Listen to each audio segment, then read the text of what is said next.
I have to say this is easily one of my favorite places I've visited in Europe. It's truly magical. It just made me think of how the people must have felt throughout the ages as they came here. Now when you reach the island and walk through the gates, you feel like you're walking into a Harry Potter movie. Definitely was the perfect way to end our time at Mont Saint-Michel. Another one of my favorite places in France is the French Riviera.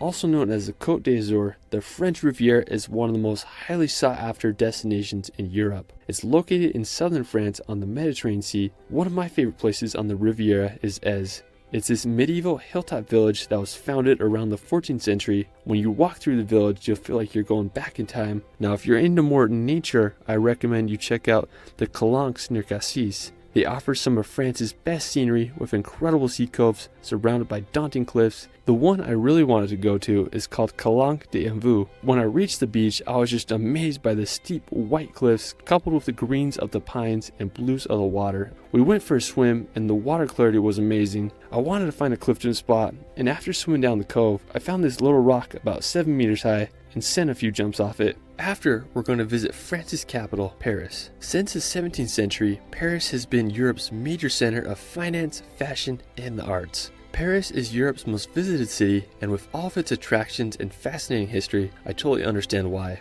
The most recognizable attraction is the Eiffel Tower. It was built in 1889. The Eiffel Tower is 324 meters high, which made it the tallest man-made structure in the world at the time. Another popular attraction is the Louvre Museum. It's the world's largest art museum, and it's home to Da Vinci's Mona Lisa. You can also take a drive around the Arc de Triomphe or walk the grounds of the Palace of Versailles. There's just so much to do in this grand city. After, we're going to head to Greece to visit the medieval monasteries of Meteora. Located in the central part of the country, Meteora is home to 6 monasteries built upon nearly inaccessible rock pillars. During the 14th century, monks were facing attacks from Turkish raiders, so they needed a place where they could worship in safety. They decided to start building these monasteries upon the rocks. These places of worship were perfect for the monks because the only way to reach them was by climbing long ladders that would be drawn up whenever the monks felt threatened. The monasteries became a place of refuge, and over 20 monasteries were built during the 14th century. I was lucky enough to go here a few years ago, and when I got there, I was just amazed by the architecture of these monasteries. They were perched right on the cliff edge, and you would just wonder how people could have built these during medieval times.